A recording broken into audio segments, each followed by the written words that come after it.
Muito obrigado. É um prazer poder estar aqui na igreja do pastor Clodoaldo, meu amigo. Conheci o pastor Clodoaldo numa pastelaria em Portugal, a comer um pastel de nata e um café. Foi o Rodrigues que me apresentou. E ele foi fazer um treinamento sobre coaching e depois pregou na igreja, e a igreja gostou muito. E eu vou-vos contar uma coisa muito interessante. Naquele domingo fomos almoçar, fui eu, a minha mulher e ele. E a minha mulher gostou tanto dele que lhe abriu o coração e contou-lhe coisas que eu nunca tinha visto a minha esposa fazer isso com ninguém. Sério, nunca tinha visto. Foi um privilégio, eu já disse isso a ele, foi um privilégio poder ouvir a minha esposa abrir o seu coração, coisas da nossa vida pessoal, da vida familiar, que abriu com ele. E ele muito atento ouviu aquilo. Foi mesmo muito bom. E então, a partir daí temos construído um relacionamento, ou temos vindo a construir um relacionamento que tem vindo a crescer, ao ponto de ele já ter ido fazer uma conferência, mais o pastor Júnior, que vocês conhecem bem, e agora vai lá outra vez, mas agora vai com a sua esposa também, a sua linda família. A família também vai, não é? Essa aí vai, essa vai, sim senhor. Então, meus irmãos, é um prazer muito grande, mesmo uma honra, poder estar aqui. Deixem-me só dizer algumas coisas que é importante. Às vezes há palavras na língua portuguesa, que aqui na língua portuguesa falada no Brasil são muito perigosas, não é? Então vocês, se eu disser alguma coisa de errado, por favor, não levem a mal, está bem? Eu vou dar um exemplo. A primeira vez que eu fui pregar à igreja do Júnior, não sei se ele contou, eu estava a fazer isto que estou a fazer agora e estava a apresentar-me, a dizer que tenho família. Então eu disse assim: sou casado, tenho 2 filhos, tenho um rapaz com 35 anos e uma rapariga com 25. Por que vocês estão a rir? Foi o que aconteceu. Foi o que aconteceu ali. Foi o que aconteceu ali. Eu, com muita preocupação em não querer dizer nada que fosse fora do normal, e acabei por dizer, não é? Então vocês não levem a mal, mas de facto existem algumas expressões, algumas palavras em português lá, que aqui não soam bem, mas não liga muito a isso. Ok. Eu quero abrir a palavra de Deus no livro de Atos, capítulo 6. Atos 6. E quero desde já dar-vos os parabéns. Tem lindas instalações, muito bonitas mesmo. Muito bonitas. Parabéns, pastor Clodoaldo, a sua esposa. Parabéns, pastora. Muito bom mesmo, muito bom todo o trabalho que vocês estão a fazer. Atos, capítulo 6.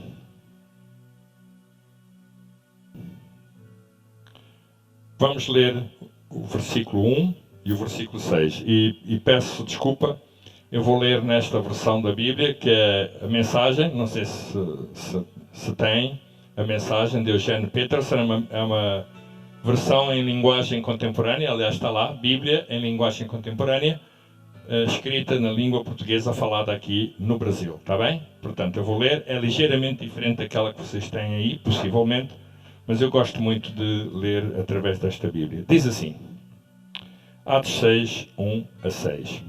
Nesse meio tempo, enquanto o número de discípulos crescia bastante, e eu quero realçar esta expressão, crescia bastante, surgiu certo ressentimento entre os crentes de fala grega, os helenistas, contra os crentes de fala hebraica, porque as viúvas gregas estavam sendo discriminadas na distribuição diária de comida. Os 12 convocaram uma reunião dos discípulos e disseram: não é certo que abandonemos a nossa responsabilidade na pregação e no ensino da palavra de Deus para administrar assistência aos pobres. Por isso, amigos, escolham 7 homens dentre vocês em quem todos confiem e que sejam cheios do Espírito Santo e de bom senso, e lhes designaremos essa tarefa. Assim continuaremos com a tarefa de que fomos incumbidos: oração e anúncio da palavra de Deus. A comunidade concluiu que era uma grande ideia, então escolheram. E aí vêm os nomes das pessoas que escolheram, e eu vou saltar, não vale a pena estar a ler, e diz assim: feita a escolha, a comunidade apresentou-os aos apóstolos, que orando, impuseram as mãos sobre eles e os comissionaram para aquela tarefa. Até aqui a palavra de Deus. Meus irmãos, eu quero realçar, quero começar por aqui neste versículo 1, que diz: nesse meio tempo, enquanto o número de discípulos crescia bastante. Digam lá comigo: crescia bastante. Mais uma vez, crescia bastante. Eu quero falar exatamente sobre características de uma igreja que cresce. Características de uma igreja em crescimento. Em primeiro lugar, nós verificamos aqui que neste tempo de crescimento, houve uma crise. A primeira crise da igreja foi aqui. Primeira grande crise. E a primeira grande crise foi por causa do crescimento.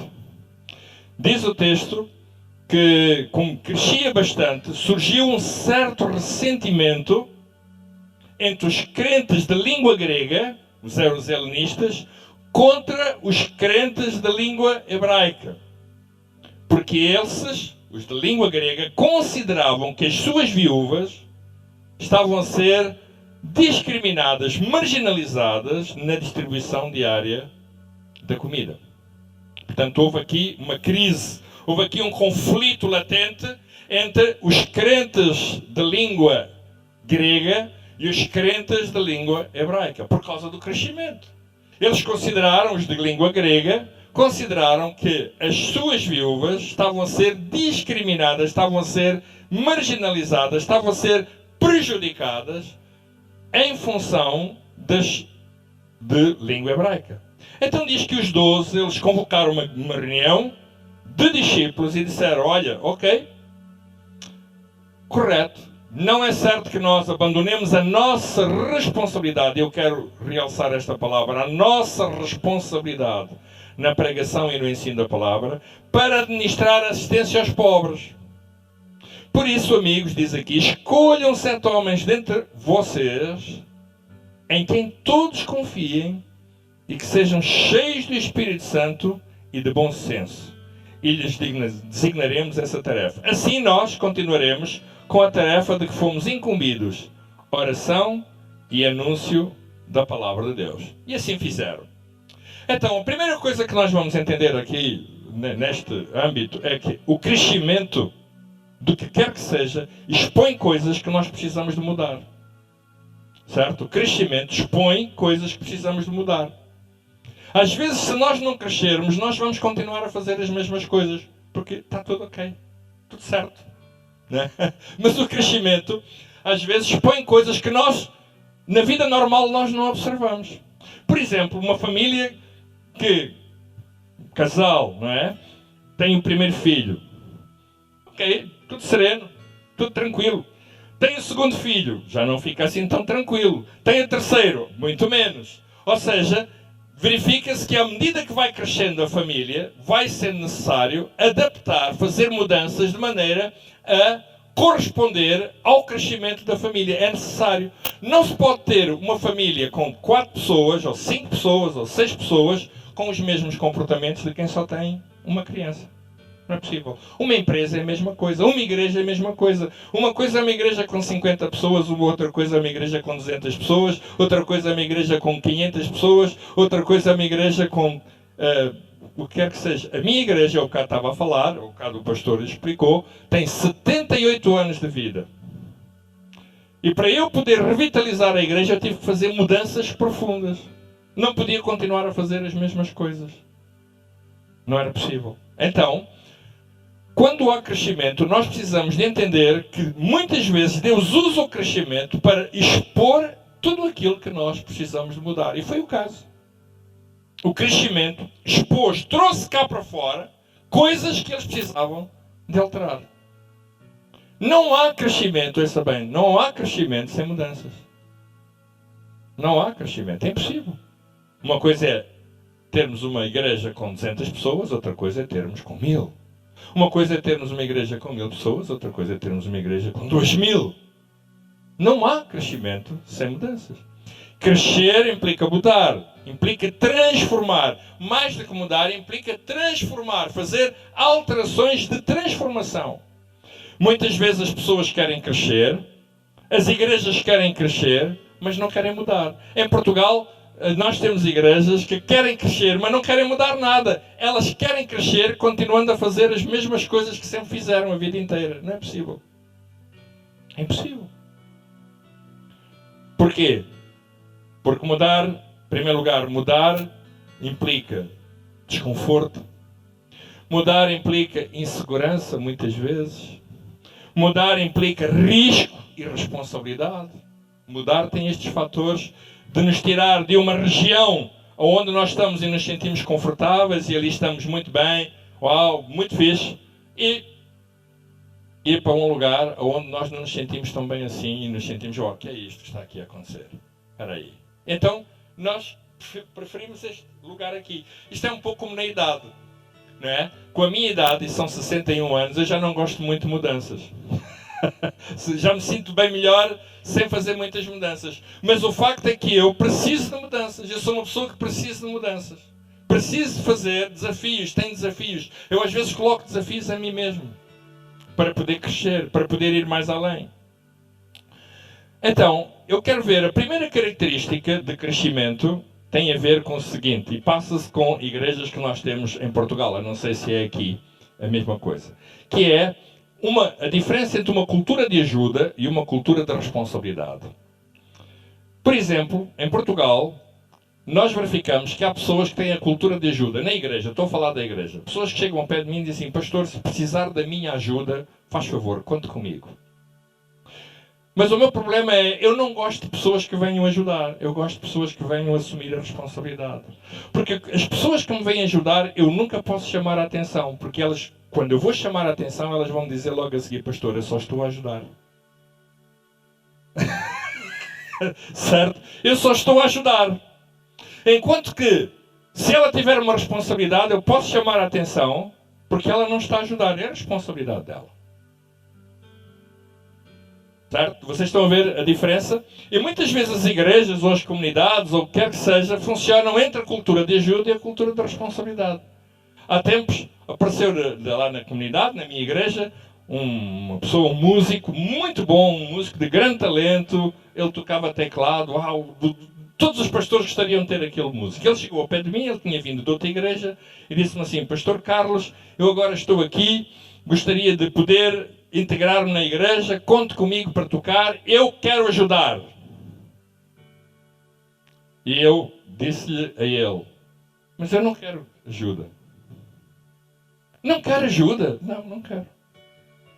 Eu quero alguém que seja responsável, que assuma responsabilidade.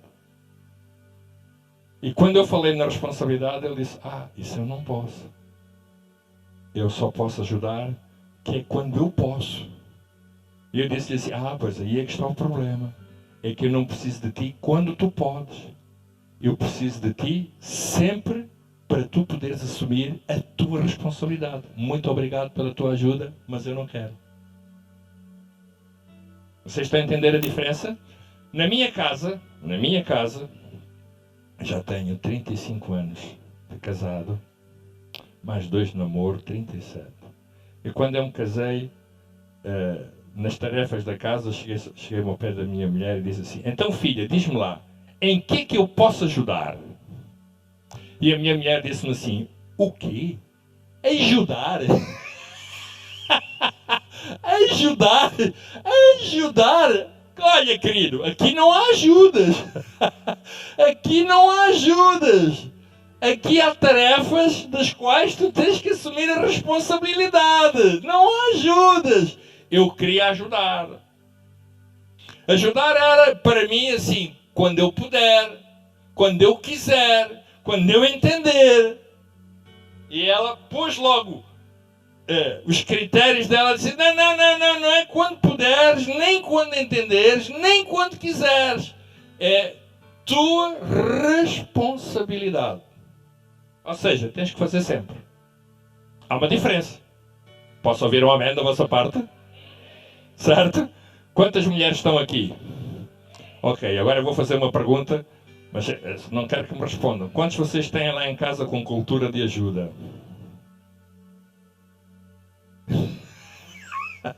Certo? Os filhos gostam muito de ajudar. Às vezes dizem assim, vem cá ajudar, vem cá. Não ajuda nada, é responsabilidade. As igrejas é a mesma coisa. Os níveis de disponibilidade entre alguém que tem uma cultura de ajuda e uma cultura de responsabilidade são totalmente diferentes. Uma é parcial.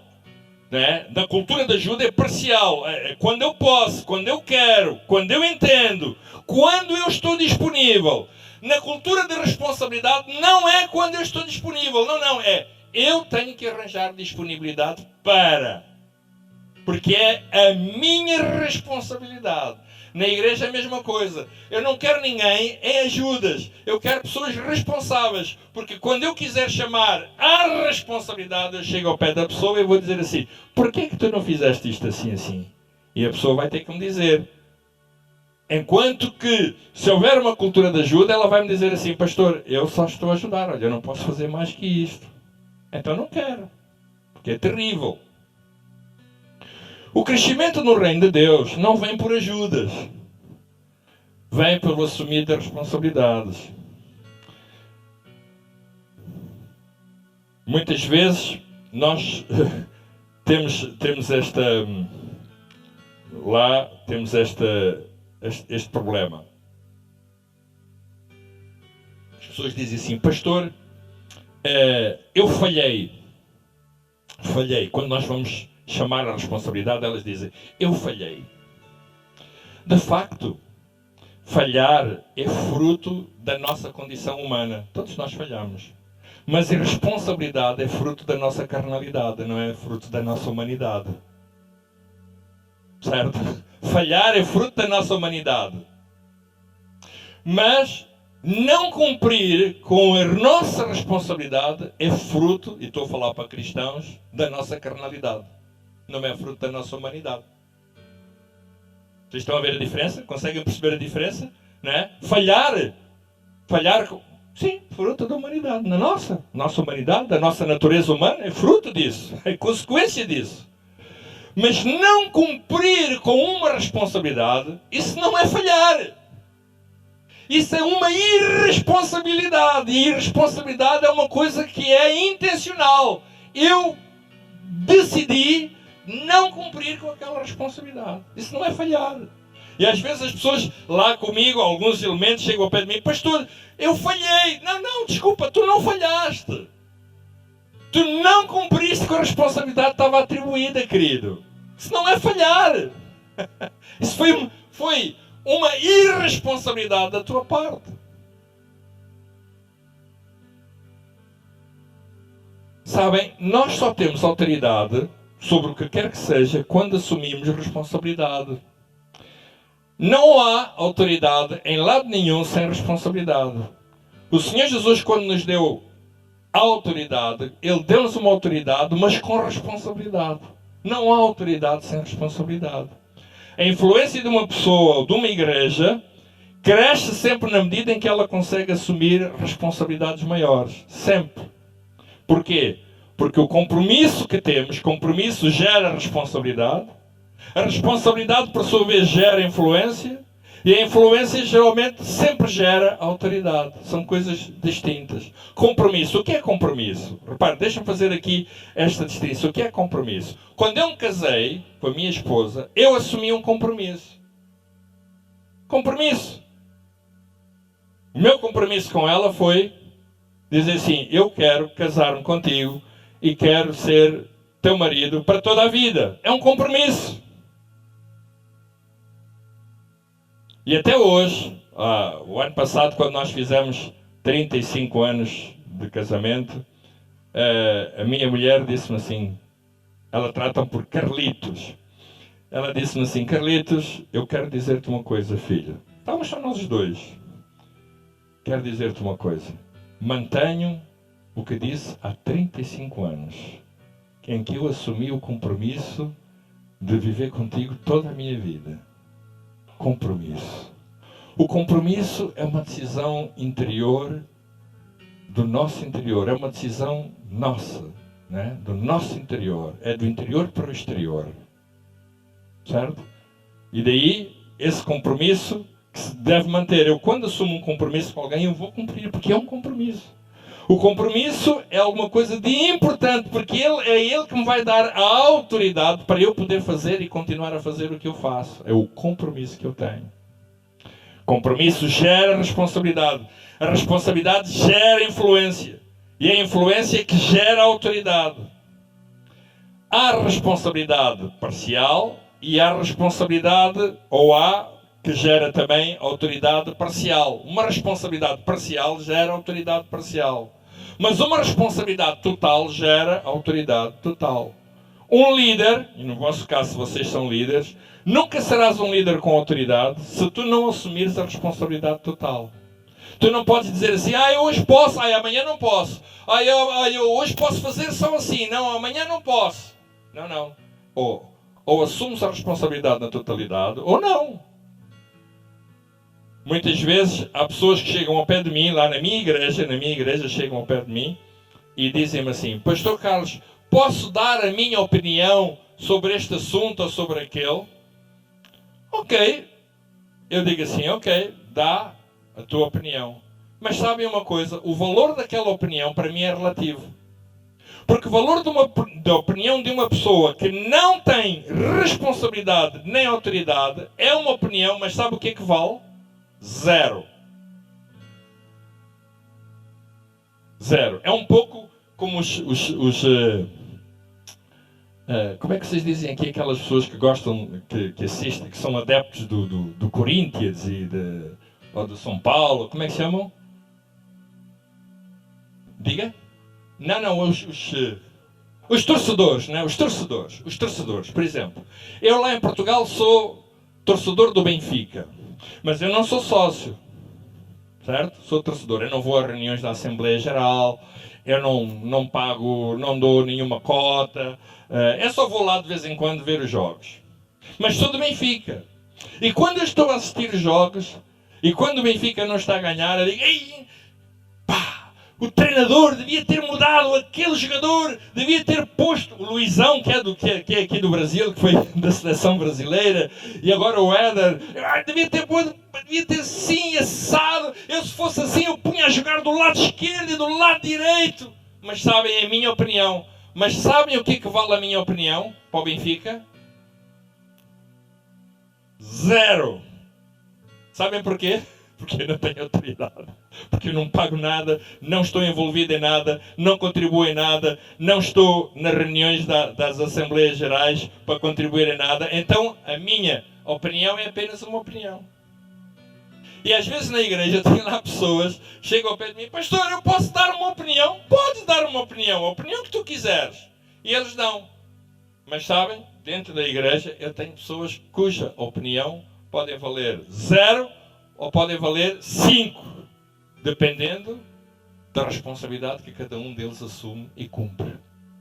Se for uma pessoa que está sempre ali pronta para dar, sempre disponível, sempre ali pronta de coração, de alma, uau! Quando ela me vem dar uma opinião, eu escuto. Posso até nem concordar, mas eu escuto, porque a opinião daquela pessoa é de alguém que está de alma e coração, está a dar tudo. Está a sacrificar tudo para poder fazer o que está a fazer. Então a opinião dela para mim vale muito. Posso não concordar, mas vale muito. Numa escala de 0 a 5, vale 5. Agora, uma pessoa que não faz nada, imaginemos, não faz nada, só se senta, não é? E vem dar opinião: isto não está bem, isto não está... Sim senhor, ok, olha, obrigado irmão, muito bom, muito obrigado pela sua opinião, mas sabe o que é que vale em termos de autoridade? 0. Porquê? Porque ele não está de alma e coração. no que está a fazer. Então, o valor da opinião é sempre igual ao valor da tua responsabilidade, do que tu fazes. Na verdadeira cultura bíblica, não está baseada numa cultura de opinião. As nossas democracias ocidentais é que valorizam a opinião. Mas a cultura bíblica não valoriza a opinião, valoriza a responsabilidade e o cumprimento da responsabilidade. A verdadeira liderança acontece numa igreja em que cada um, ao assumir a sua responsabilidade, é dedicado e não a sua opinião. Muitas vezes, eu falo lá pelo contexto que eu conheço na igreja em Portugal, muitas lideranças, não é? Que promovem a opinião, muita gente a dar opinião, a opinião disto, a opinião daquilo. Ai, pastor, eu acho que deve ser assim. Ai, pastor, eu acho que deve ser assado. Imaginemos, ai, pastor, eu acho que devia ter aqui mais como é que se diz, um painel, né? Eu acho que devia ter... Muita gente a dar opinião. Mas a verdadeira cultura bíblica não está, ou não tem como fundamento, a opinião. A verdadeira cultura bíblica tem o assumido da responsabilidade. Foi o que nós lemos aqui. Eles disseram assim, olha amigos, escolham homens dentre vocês e nós lhes designaremos essa tarefa, essa responsabilidade. Vão assumir essa responsabilidade, vão vocês e façam. Às vezes há pessoas que chegam ao pé da igreja, ao pé de mim, e dizem assim, ai pastor, vocês aí na liderança deviam fazer assim. Vocês? Mas que é isso vocês? Quando eles estão a dizer vocês, o que eles estão a dizer é para eu fazer. Vocês deviam, Espera aí, queridos, aqui não há vocês. Somos todos. Alô? Simplesmente temos tarefas diferentes. Somos todos, não é vocês. Vocês. Coisa terrível. A igreja que eu tenho formado trabalha muito por equipas. Tudo tem equipas. Eu próprio tenho equipa, trabalho, pastores. O louvor tem uma equipa. Os jovens têm uma equipa. O Ministério de Crianças tem uma equipa. Tudo tem uma equipa. Todos funcionam por equipa. Ninguém faz nada sozinho. A pior coisa que pode acontecer é quando, muitas vezes, dentro de uma equipa, alguém que se quer destacar acima de todos os outros. Quer prevalecer sobre todos os outros. E pensa que a sua opinião é mais importante que a de todos os outros. Não, querida, não é. A tua opinião vale tanto quanto a tua responsabilidade dentro da tua equipa e dentro daquilo que muitas vezes funciona. Eu trabalho muitas vezes com as lideranças. Eu tenho 15 pastores que trabalham sobre a minha autoridade. 15. O pastor conhece. 15 pastores. Entre homens, né? Entre os maridos e mulheres. 15. E às vezes não é fácil. Confesso que às vezes não é fácil gerir entre 15 pessoas, gerir as vontades, os egos, de gerir as formas de ver. Não é fácil. Nós temos pessoas como eu, muito temperamentais, né? Temos pessoas muito fleumáticas, temos pessoas muito melancólicas, e não é fácil às vezes gerir tudo isto no âmbito de uma equipa. Decidir coisas fundamentais não é fácil. Mas há uma coisa que nós temos sempre que perceber, é que a cooperação numa equipa é a interajuda entre todos para que todos cumpram as suas responsabilidades. O mais importante num trabalho de equipa é o todo e não o realçar de quem quer que seja em particular.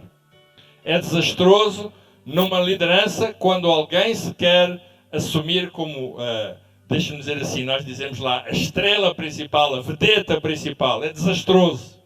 Pode ter muito talento, pode ser uma pessoa de grande talento, e há muitas vezes pessoas de muito talento. Eu tinha um jovem que era músico, era dos melhores músicos que nós lá podíamos ter. Talvez dos melhores músicos em Portugal. E ele era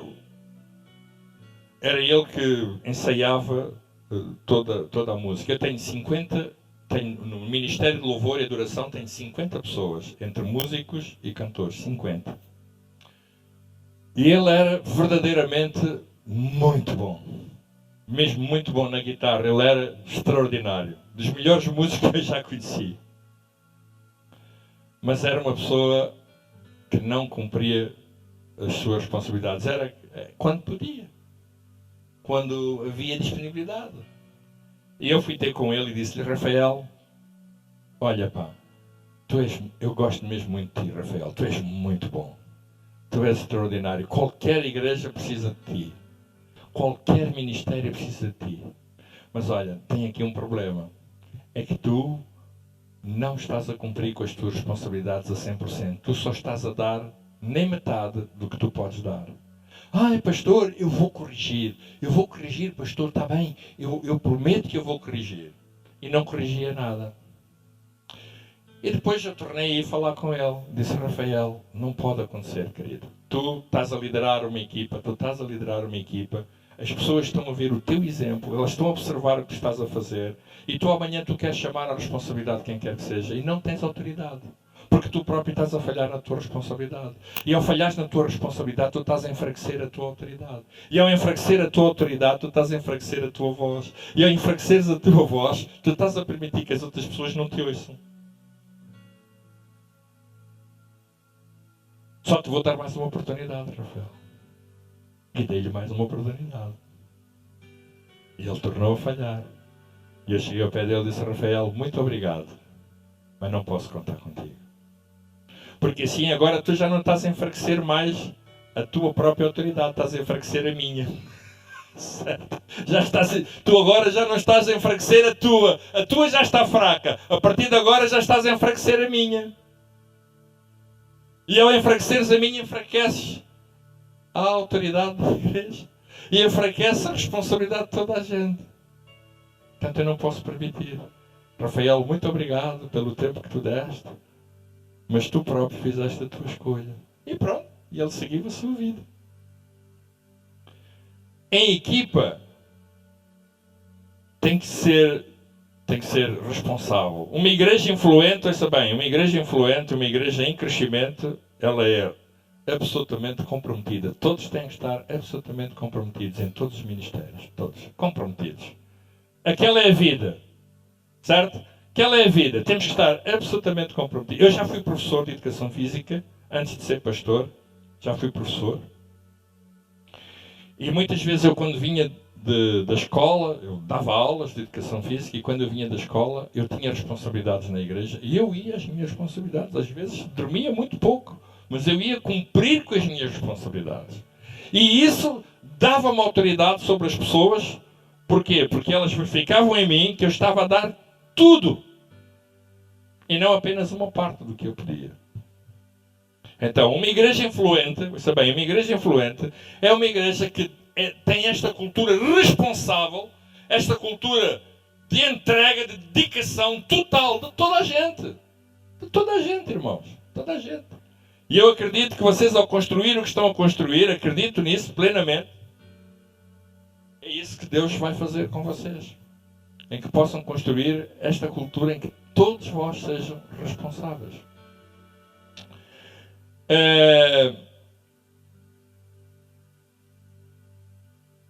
Uma das características, ou algumas características de pessoas irresponsáveis, ou da irresponsabilidade, eu vou dizer da irresponsabilidade. Primeiro, a cultura da desculpabilização. Não sei se está bem assim. A cultura da desculpabilização.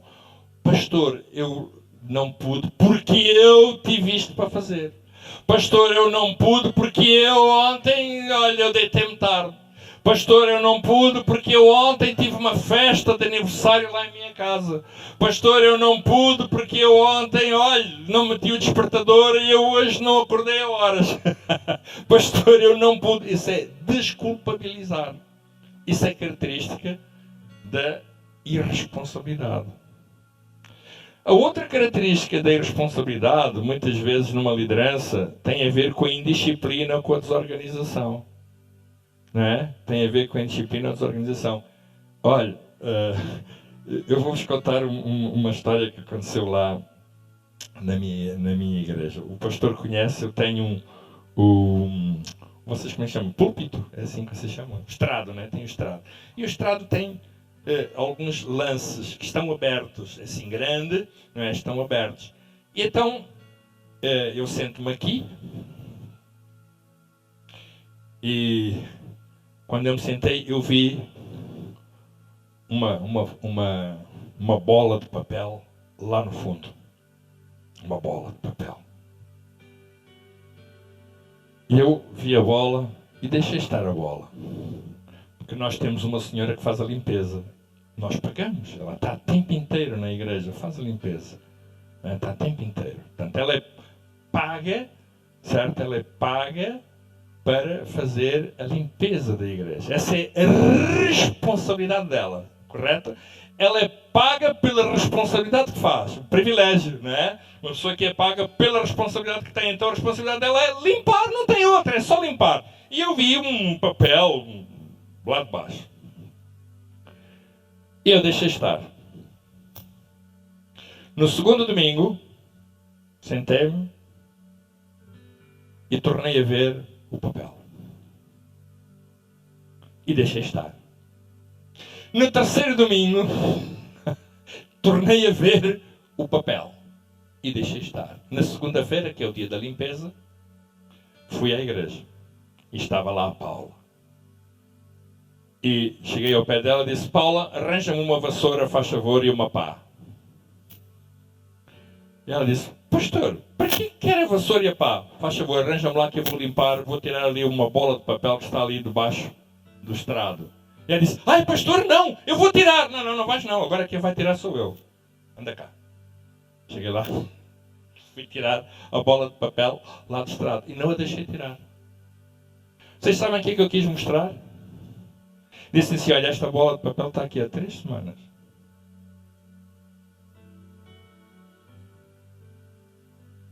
Fui-lhe mostrar. Eu não tenho problema em tirar bolas de papel.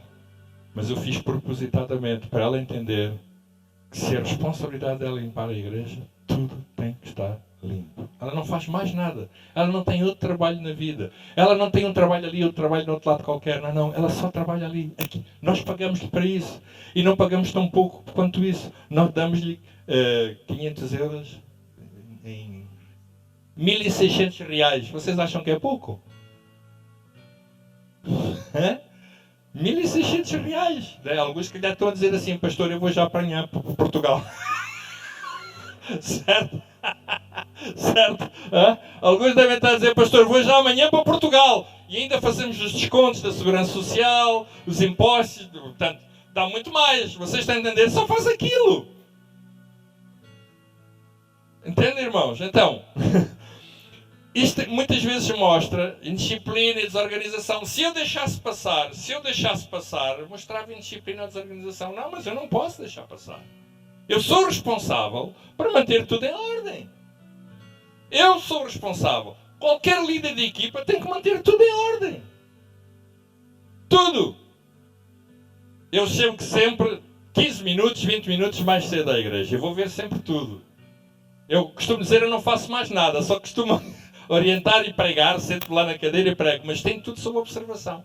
Vou sempre ver todos os lugares, todas as coisas que estão, a ver se está tudo bem. Porque eu gosto disso. Gosto do detalhe.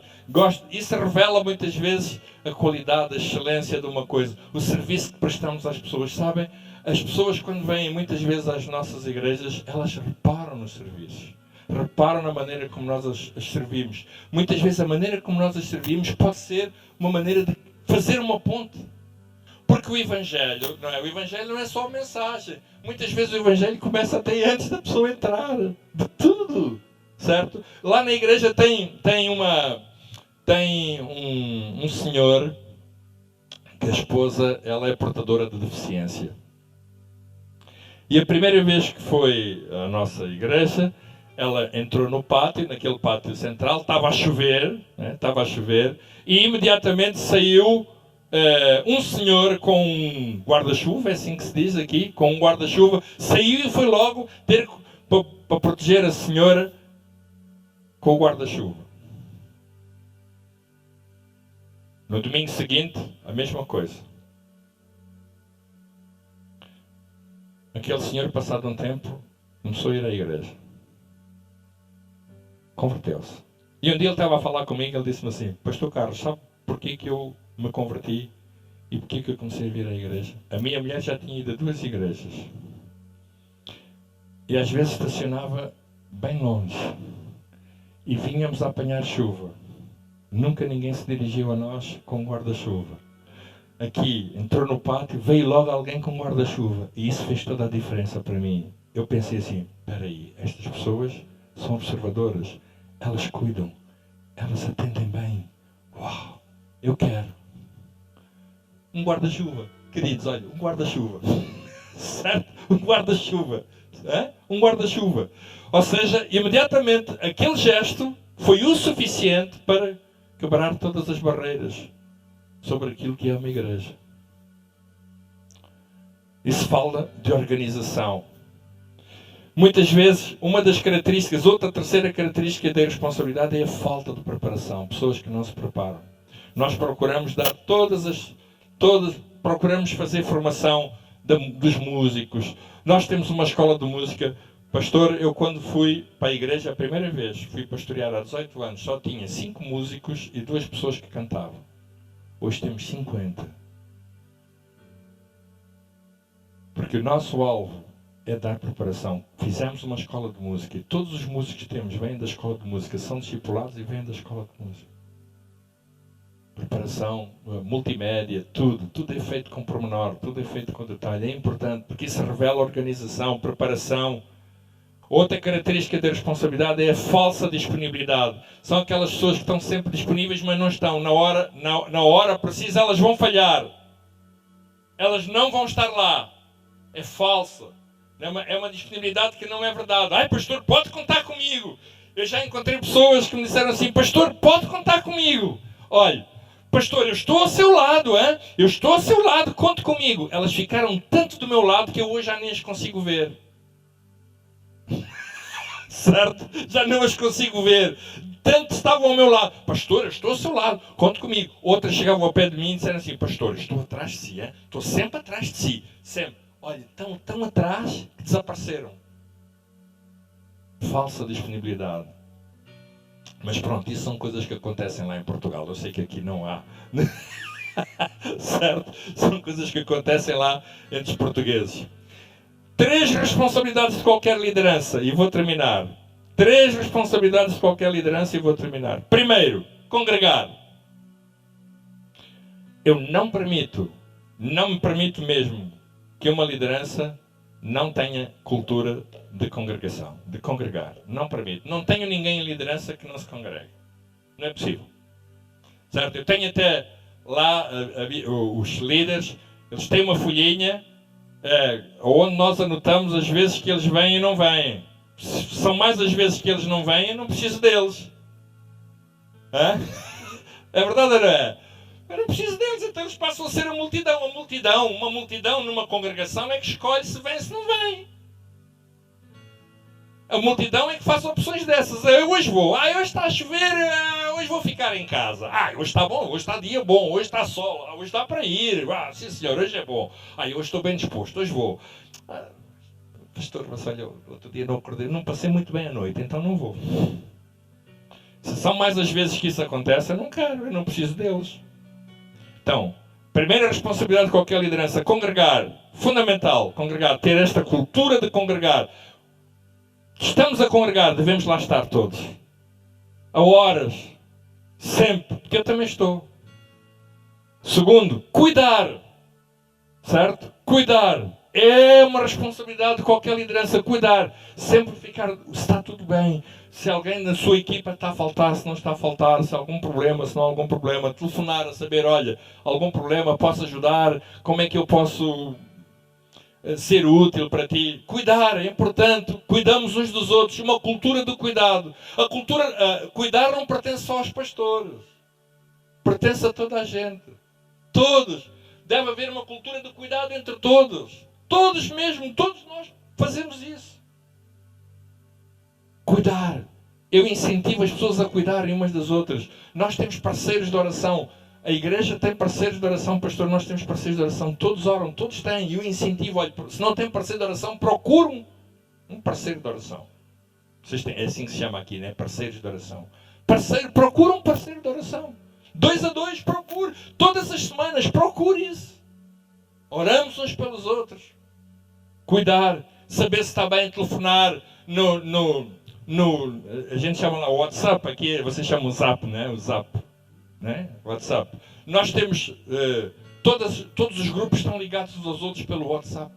Todas as semanas mandamos, está tudo ok, está bem, telefonamos, olha, dá para ir, vamos beber um café, uma bica, como a gente lá diz, vamos comer um pastel de Belém, olha, vamos estar juntos e tal, olha, está tudo ok, olha, se não estiver, por favor, diz, mandamos mensagens, temos linhas de comunicação, estamos ligados uns aos outros. Esta cultura de ligação é isto que forma o cuidado de uma igreja, o sentido pastoral de uma igreja. Não tem a ver só com o pastor, tem a ver com todos nós. Todos nós devemos cuidar uns dos outros. Todos nós ligamos as pessoas uns aos outros. Todos nós devemos estar ligados uns aos outros. Todos nós devemos ligar as pessoas a nós próprios e a Cristo. O Senhor Jesus, Ele ensinou-nos, não é? Que nós devemos servir uns aos outros. Ele diz, assim como eu vos fiz, assim fazei vós também. E nós encontramos muito esta expressão na Bíblia. Orai uns pelos outros. Orai uns com os outros. Confessai as vossas culpas uns aos outros. Confessai os vossos pecados uns aos outros. Esta é uma cultura de cuidado, de preocupação. Preocupação no sentido de cuidar. E por último, a última responsabilidade de qualquer liderança. Pus 3. Congregar, cuidar. Diga lá comigo. Congregar, cuidar. 3. Contribuir.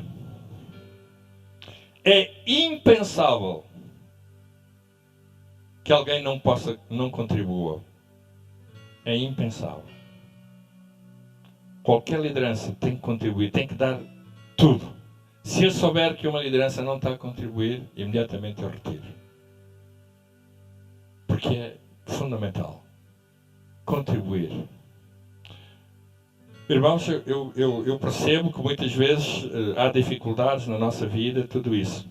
Mas o Senhor Jesus, a palavra de Deus ensina-nos, não é? E o Senhor Jesus ensinou-nos na parábola dos talentos, dos 5 talentos. Ele diz que deu 5 a um, 2 a outro e 1 ao outro. Diz que a quem deu 5, o que é que ele fez? Multiplicou, não é? Imaginemos... eu posso, este irmão aqui, faz favor, venha aqui, irmão, faz favor. Eu vou pedir aqui 5 jovens. 5 jovens. 5 jovens aqui, faz favor, rápido, sim. Eu vou dar aqui, como é que se chama? Jô. Vou dar aqui 5 pessoas. 5, ok. 5 pessoas ao Jô. Correto? Jô, olha, eu vou-me ausentar durante um tempo. Tens aqui 5 pessoas. Quando eu vier, eu vou-te pedir responsabilidades destas. 1, 2, 3, 4, não. Preciso 1, mais. Estava certo, mais 1, 5. Destas 5 pessoas. Ok? De acordo com a parábola dos talentos, o que é que tu vais fazer agora? Vai buscar mais 5. Arranja mais 5. Leva um cada um deles. Podes levar um deles. Cada um que arranje um. Cada um que arranje um. Cada um que arranje um, faz favor. Isso.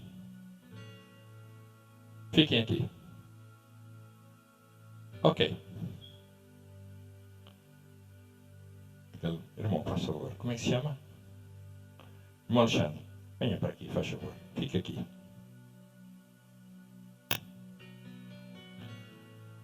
Eu vou arranjar. Pode ajudar. Pode vir aqui. Pode ajudar, faz favor. Irmão Alexandre, eu vou lhe dar aqui estas 2 pessoas. Correto? O que é que vai fazer de acordo com a parábola dos talentos? Força. Cada um vai buscar um.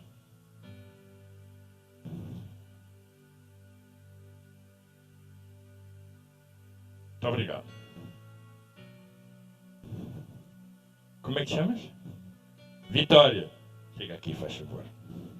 Fica aqui. Eu vou buscar aqui. Pode ajudar? Pode. Obrigado.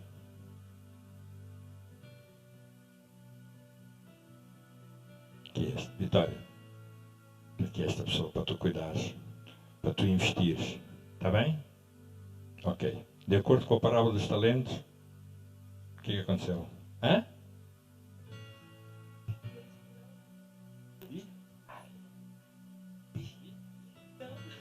Diz lá? Hã? O que aconteceu? Diz lá. Não aconteceu nada. Não aconteceu nada. Foi não? Ok. Show. Dei 5 pessoas. Mostra-me lá o que é que tu fizeste. Cada um trouxe mais um. Uau, fantástico. Então o que aconteceu? Multiplicou. Irmão Alexandre. Dei 2 pessoas. Irmão Alexandre, então, o que é que fez? São 4. Uau, fixe, sim senhor. Vitória, tu? Hã? Então é. Vocês sabem, de acordo com a parábola, vocês sabem quem é infiel? Não fez nada. Não fez nada. Por outro, o que fez foi fazer o quê? Guardar. Não investiu. Os outros investiram. Certo? Os outros investiram. Ela não fez nada. Então, o que o Senhor Jesus diz é: o Senhor vai fazer assim. Como é que chama? Carolina. Olha, Carolina. A Vitória, 0. Venha para aqui, Carolina. Vou dar aqui ao Joe. Joe, tens aqui essa pessoa para cuidar. Carolina, podes sentar. Não serves. Deus nunca desperdiça nada. É duro, não é? Mas é o que lá está. Certo? É o que lá está. A Carolina, a Vitória disse: Senhor, eu sei que tu és muito exigente, tu pedes muitas responsabilidades. E ele disse: sim, eu sei, olha, se tu sabias que eu era exigente, o que tu devias ter feito era investido. Pelo menos, olha, podias ter posto o dinheiro no banco, pelo menos dava juros. Pagou na pessoa classe da outra e levou. Então, irmãos, contribuir a isto é nós investirmos, certo? Investirmos. Eu sempre espero na minha igreja, de toda a liderança, que ela dê frutos, que ela multiplique, que ela duplique, no mínimo. Se não está a dar, às vezes é importante, pastor, já tenho reposicionado pessoas. Às vezes digo: olha, aqui não estás a dar fruto, vamos ter que meter no outro lado qualquer, mas aqui não estás a dar. Porque a minha função, enquanto pastor, é fazer com que as pessoas possam dar fruto. Que é isso que a Bíblia diz. Certo? Eu lembro quando eu recebi a igreja, eu recebi uma igreja que tinha para aí umas 200 pessoas, 200 e poucas pessoas, não tinha muito mais. Graças a Deus, hoje temos 500 pessoas e estamos a implantar igrejas em vários lugares do país e a fazer outras coisas, missões, tudo isso. Mas o nosso objetivo é sempre produzir, dar, contribuir, fazer o melhor, dar a nossa vida para podermos levar a que a igreja possa crescer e possa ser influente e possa ser responsável. Muito obrigado por você.